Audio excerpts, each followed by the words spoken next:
Genesis chapter 36. Descendants of Esau. This is the account of the descendants of Esau, also known as Edom. Esau married two young women from Canaan, Adah, the daughter of Elon the Hittite, and Aholibamah, the daughter of Anah, and granddaughter of Zibeon the Hivite. He also married his cousin Basemath, who was the daughter of Ishmael and the sister of Nebaioth. Adah gave birth to a son named Eliphaz for Esau. Basemath gave birth to a son named Ruel. Aholibamah gave birth to sons named Jeush, Jalam, and Korah.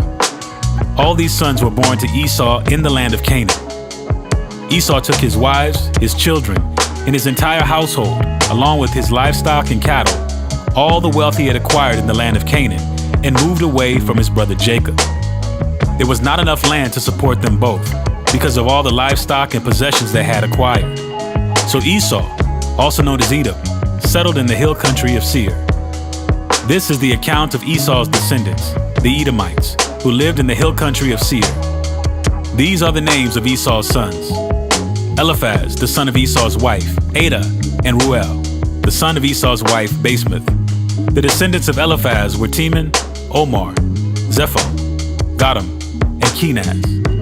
Timnah, the concubine of Esau's son Eliphaz, gave birth to a son named Amalek. These are the descendants of Esau's wife Adah. The descendants of Ruel were Naoth, Zerah, Shammah, and Mizah. These are the descendants of Esau's wife Basemath. Esau also had sons through Aholibamah, the daughter of Anah, and granddaughter of Zibeon. Their names were Jeush, Jalam, and Korah. These are the descendants of Esau who became the leaders of various clans. The descendants of Esau's oldest son, Eliphaz, became the leaders of the clans of Teman, Omar, Zepho, Kenaz, Korah, Gatam, and Amalek. These are the clan leaders in the land of Edom who descended from Eliphaz. All these were descendants of Esau's wife Adah. The descendants of Esau's son Ruel became the leaders of the clans of Nahath, Zerah, Shammah, and Mizah. These are the clan leaders in the land of Edom who descended from Ruel. All these were descendants of Esau's wife Basemath. The descendants of Esau and his wife Aholibamah became the leaders of the clans of Jeush, Jalam, and Korah. These are the clan leaders who descended from Esau's wife Aholibamah, the daughter of Anah. These are the clans descended from Esau, also known as Edom, identified by their clan leaders. Original peoples of Edom. These are the names of the tribes that descended from Seir the Horite. They lived in the land of Edom: Lotan, Shobal, Zibeon, Anah, Dishan, Ezer, and Dishan. These were the Horite clan leaders, the descendants of Seir, who lived in the land of Edom. The descendants of Lotan were Hori and Heman. Lotan's sister was named Timnah. The descendants of Shobal were Alvan, Manahath, Ebal, Shepho, and Onam. The descendants of Zibeon were Aa and Anah. This is the Anah who discovered the hot springs in the wilderness while he was grazing his father's donkeys. The descendants of Anah were his son Dishan and his daughter Aholibamah. The descendants of Dishan were Hemdan, Eshban, Ithran, and Kiran. The descendants of Ezer were Bilhah, Zavan, and Achan. The descendants of Dishan were Uz and Aaron. So these were the leaders of the Horite clans: Lotan, Shobal, Zibeon, Anah, Dishan, Ezer, and Dishan. The Horite clans are named after their clan leaders who lived in the land of Seir. Rulers of Edom. These are the kings who ruled in the land of Edom before any king ruled over the Israelites: Bela, son of Beor, who ruled in Edom from his city of Dinhabah. When Bela died, Jobab, son of Zerah, from Basra, became king in his place. When Jobab died, Husham from the land of the Temanites became king in his place. When Husham died, Hadad, son of Bedad, became king in his place and ruled from the city of Avith. He was the one who defeated the Midianites in the land of Moab.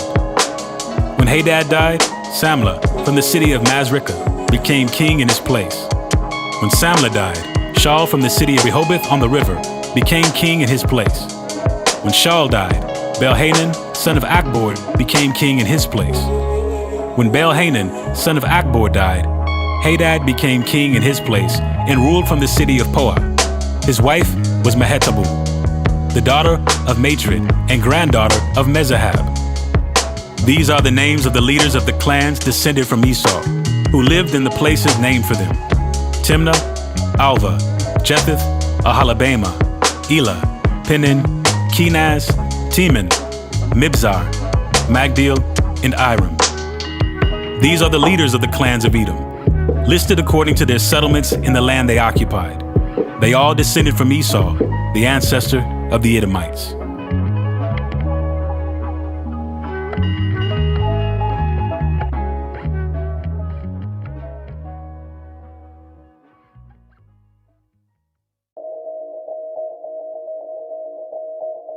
Matthew, chapter 14, the death of John the Baptist. When Herod Antipas, the ruler of Galilee, heard about Jesus, he said to his advisors, "This must be John the Baptist raised from the dead. That is why he can do such miracles."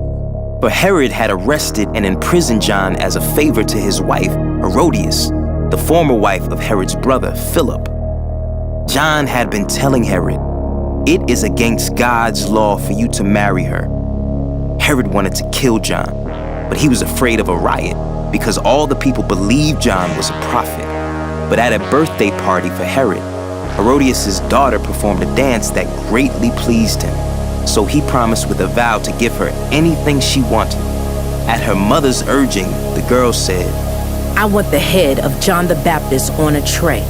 Then the king regretted what he had said, but because of the vow he had made in front of his guests, he issued the necessary orders.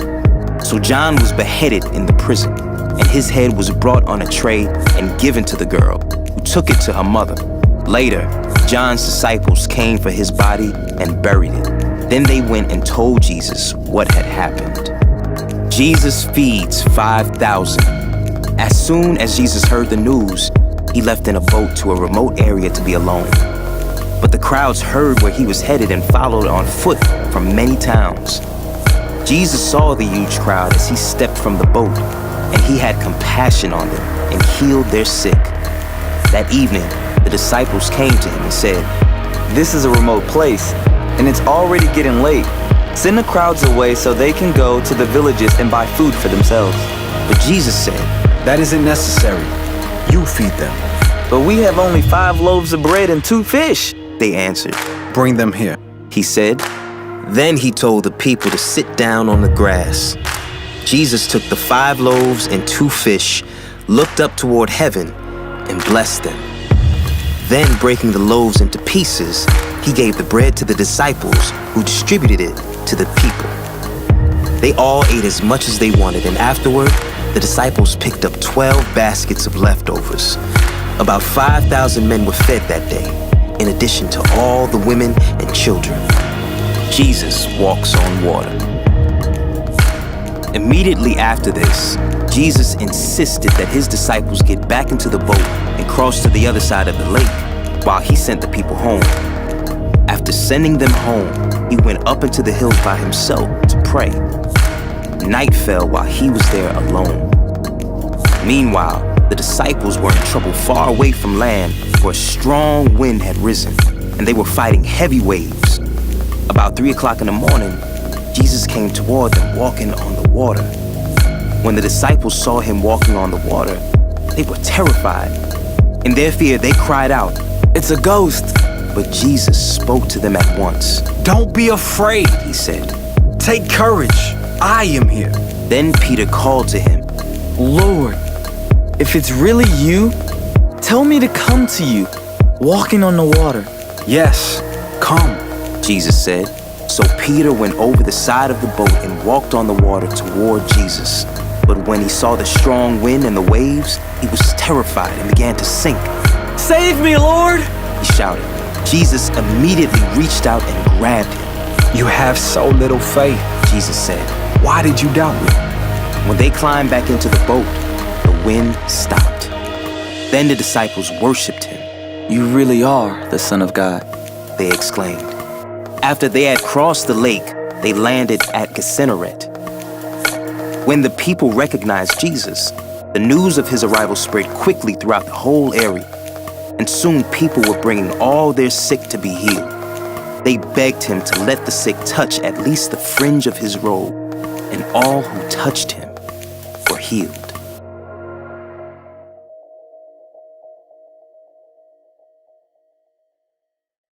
Jesus of Nazareth was a master teacher, and some of his most well-known teachings are told in short stories called parables. Yeah, like the kingdom of heaven is like a merchant who was looking for pearls. And when he found the ultimate pearl, he sold everything so that he could buy it. Must have been some pretty amazing pearl. Or the kingdom of God is like a tiny mustard seed that a farmer planted in his garden. It grew and became a huge tree, and birds came to perch in its branches. And that's a beautiful image, but what does it mean? Exactly. Jesus didn't tell parables to make everything clear. Rather, he wanted to provoke the imagination and invite people to see what God is doing in the world from a new perspective. So let's talk about how to read the parables of Jesus. Now, there's many great teachers that throughout history have used stories to teach students about morality, religion, philosophy. But Jesus didn't use his parables to teach abstract religious or moral ideals. He said that his parables were about himself and his mission. His mission, which was to announce that the kingdom of God was arriving on earth as it is in heaven. Right. So in Jesus' day, the Israelites were ruled by the Roman Empire. But their scriptures promised that one day their God would come to rule his people as king. And so many Israelites wanted to revolt against Rome and fight for their freedom. And this is what some people thought of as the kingdom of God. Exactly. But Jesus was a poor, traveling prophet, healing the sick, inviting people to follow him. And he said that this was the arrival of God's kingdom. And that didn't fit people's expectations. Right. And so Jesus used some parables to help people imagine that his small movement was the arrival of God's kingdom. Oh yeah, like the parable that the kingdom of God is yeast hidden in a lump of dough. And you might not see its influence, but it's gonna change everything. Jesus also told parables about the upside-down values of God's kingdom, about how the least important people in the world are actually the most important people to God, especially those who are poor and of low status. Yeah, like the parable about the business owner who hired workers throughout the day, in the morning, later in the day, and even towards the end of the day. And when it was time to pay everyone, he paid them all the same wage. Right, Jesus is showing how money and status are irrelevant to God, who offers his generous mercy to everybody. Now, not all of the parables have happy endings. Some are really intense. Yes, Jesus stood in the tradition of Israel's prophets, who also told parables to criticize Israel's leaders because they mistook their kingdom for God's. So Jesus warned the leaders of his day. If they don't accept his offer of God's kingdom, they're headed for destruction. Yeah, like the parable of the landowner who built a wonderful vineyard, and he expects it to produce fruit. Yes, Jesus gets this parable from the prophet Isaiah, but then he adapts it. Right, and so the landowner appoints managers to take care of this vineyard. And at harvest, he sends servants to collect the fruit. But those managers kill the servants. And so the landowner sends his own son to confront the managers, and they kill him too. And so Jesus asked the people around him, what do you all think this landowner should do? Oh, he's gonna punish those managers and hire new ones. Jesus knew that if Israel kept on their current path, they would be destroyed by Rome. And so in parables like this, he's forcing people to make a decision about his offer of God's kingdom. Are people going to reject him, ignore him, or trust and follow him? Now, if this message of God's kingdom is so important, why cloak it in parables? Why not be more clear? Well, through riddles and parables, Jesus could make really bold claims that revealed truth to people who were open-minded. For those who have ears to hear, they could ponder it and go deeper. But the parables would also conceal his message from those who were against him, so that he could buy more time. Buy time for what? Well, Jesus was preparing his closest followers for the greatest surprise yet. Jesus claimed that Israel's God was coming to rule over his people not through coercion or violent force, but through self-giving love, as he was going to die for their sins. But his death wasn't the end. Right. He said that his death would be like a tiny seed buried in the ground. But then it would grow and produce a crop with many seeds. So, these parables, they explain who Jesus was and what he was up to. And the gospel authors have preserved these parables so that now every generation of Jesus' followers can read and ponder them. And imagine how God's kingdom is still at work even today. Right. These ancient parables are still full of new surprises and challenges.